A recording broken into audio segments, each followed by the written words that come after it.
ఓం గంగ్ గణపతే నమః. అందరికీ నమస్కారం అండి. ఈరోజు వీడియోలో మనకి 2026 సంవత్సరం ఆగస్టు 2వ తేదీ అనగా ఆదివారం రోజున సంకటహర చతుర్థి వ్రతం అయితే ఉంది కదండి.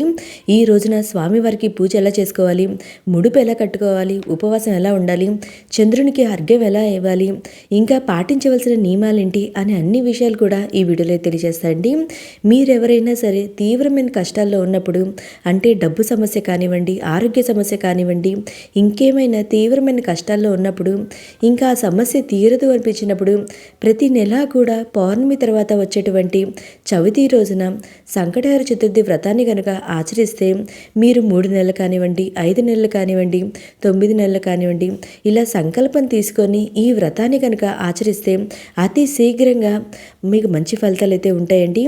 నా పూర్తి నమ్మకంతో ఈ విషయం అయితే తెలియజేస్తున్నా అండి. ఇంకా పూజ విధానం ఎలా చేసుకోవాలో తెలియజేస్తాను. ఈ రోజున ఉదయాన్నే నిద్రలేచి తలంటి స్నానం ఆచరించి ఇంటిని, పూజ గదిని అంతా శుభ్రం అయితే చేసుకోవాలండి. ఈ సంకటహర చతుర్థి రోజున ముఖ్యంగా పాటించవలసిన నియమాలు ఏంటి అంటే, ముందుగా ఈ వ్రతాన్ని ఆచరించుకోవాలనుకుంటే ఈ రోజున ఇంట్లో నాన్ వెజ్ అనేది ఉండకూడదండి. తలకి నూనె అనేది రాయకూడదు, బ్రహ్మచర్యం అనేది పాటించాలి. ఇంకా ఈ రోజున పూజ చేసేవాళ్ళు ముడుపు అనేది కట్టుకోవాలండి. ఒకవేళ మేము ముడుపు కట్టుకోకుండా పూజ చేసుకోవచ్చు అంటే చేసుకోవచ్చండి, ముడుపు లేకుండా అయినా పూజ చేసుకోవచ్చు. మన కోరికను ఆ స్వామివారికి ముడుపు రూపంలో కట్టుకొని ఈ పూజ అయితే చేసుకుంటాం కాబట్టి ముడుపు అనేది కట్టుకుంటామండి. ఒకవేళ మీరు ముడుపు లేకుండా చేసుకోవాలనుకుంటే అలాగైనా చేసుకోవచ్చు. ఈ ముడుపు అనేది 2 విధాలుగా కట్టుకోవచ్చండి. మొదటి ఏంటంటే, ఒక ఎర్రటి క్లాత్ అనేది తీసుకొని, ఒక ఎర్రటిది కానీ పసుపుది కానీ ఒక క్లాత్ అయితే తీసుకొని జాకెట్ ముక్క అనేది తీసుకోవాలండి. దానికి 4 వైపులా గంధం కుంకుమ బొట్లు అయితే పెట్టుకోవాలి. పెట్టుకున్న తర్వాత 3 గుప్పెల బియ్యం అనేది వేసుకొని వాటిలో 2 తమలపాకులు, 2 వక్కలు, 2 ఖర్జూరాలు కానుకగా 11 రూపాయలు కానివ్వండి, 51 రూపాయలు కానివ్వండి, 101 రూపాయలు కానివ్వండి, ఇలా డబ్బులు అనేది పెట్టుకొని ముడుపు అనేది కట్టుకోవాలండి. కట్టుకొని స్వామివారికి మనం కోరికని చెప్పుకుంటా ఈ ముడుపు అనేది కట్టుకొని 3 ముళ్ళైతే వేసుకొని పూజలు అయితే పెట్టుకోవాలి. ఉదయం స్వామివారి దగ్గర ఇలా నార్మల్గా పూజ చేసుకొని మనం ఈ ముడుపు అనేది కట్టుకొని స్వామివారి దగ్గర పెట్టుకోవాలండి. మరలా ఏంటంటే సాయంత్రం ఆ ముడుపు అనేది తీసి అందులోని బియ్యాన్ని ప్రసాదంగా చేసి స్వామివారికి సమర్పించాలి. ఇది ఒక పద్ధతి అండి. మరికొంతమంది ఏం చేస్తారంటే, ఈ ముడుపు అనేది కట్టుకొని మొదటిసారి కట్టుకొని తర్వాత మనం ఎన్ని నెలలు సంకల్పం తీసుకుంటే అన్ని నెలలు ఆ ముడుపుని అలాగే ఉంచుతారండి స్వామివారి దగ్గర. ఉంచి తర్వాత మన అనుకున్న నెలలు పూర్తయిన తర్వాత ఆ ముడుపు అనేది తీసి ఆ ముడుపులోని బియ్యంతో ప్రసాదంగా చేసి స్వామివారికి నైవేద్యం సమర్పిస్తారు. కానీ అప్పటిదాకా అన్ని నెలలు ఏంటంటే ఆ ముడుపులో బియ్యం పాడైపోతాయి కాబట్టి ఇలా మొదటి పద్ధతిలో అయితే నేనైతే చేస్తానండి.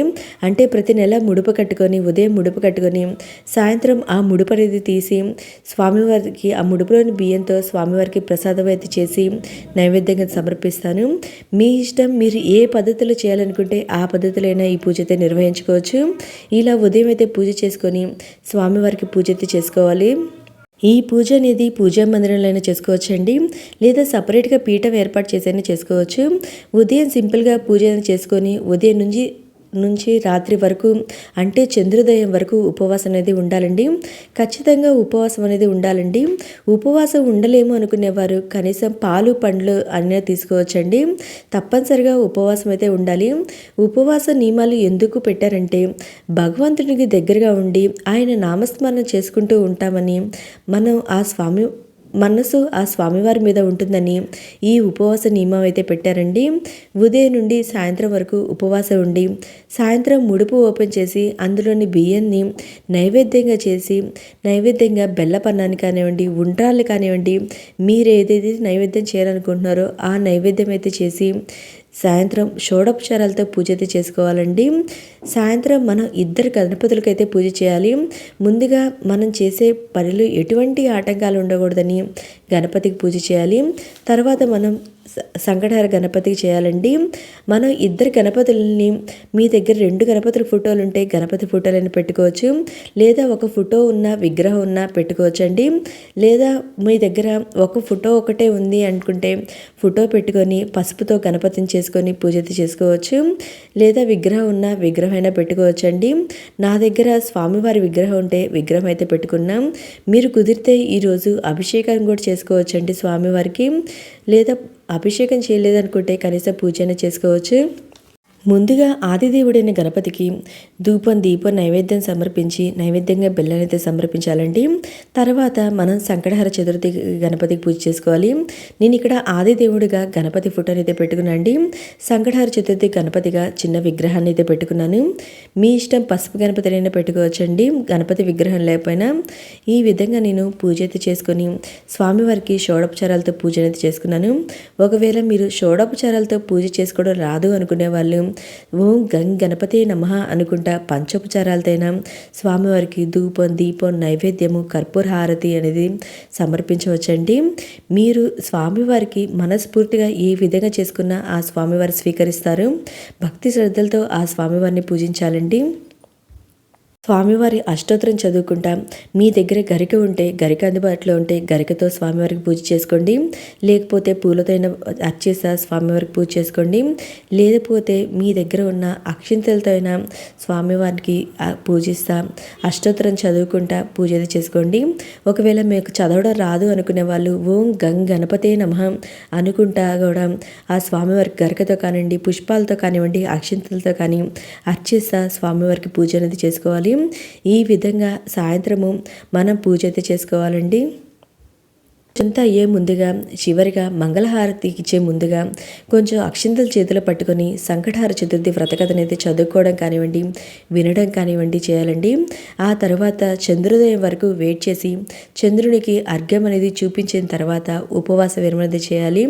ఒకవేళ చంద్రుడు కనిపించడం లేదు అంతసేపు మేము ఉండలేము అనుకునే వాళ్ళు ఏంటంటే సాయంత్రం 6:30 తర్వాత నక్షత్ర దర్శనం చేసుకొని ఆ నక్షత్రాన్ని చూస్తూ అర్ఘ్యం అనేది ఇవ్వాలండి. లేదా అప్పుడు దాకా కూడా మేము ఉండలేము అనుకునే వాళ్ళు పరమశివుని ఫోటోలో శివయ్య తల మీద చంద్రుడు ఉంటాడు కదండి, ఆ చంద్రుడిని చూస్తూ కూడా అర్ఘ్యం అనేది ఇవ్వచ్చండి.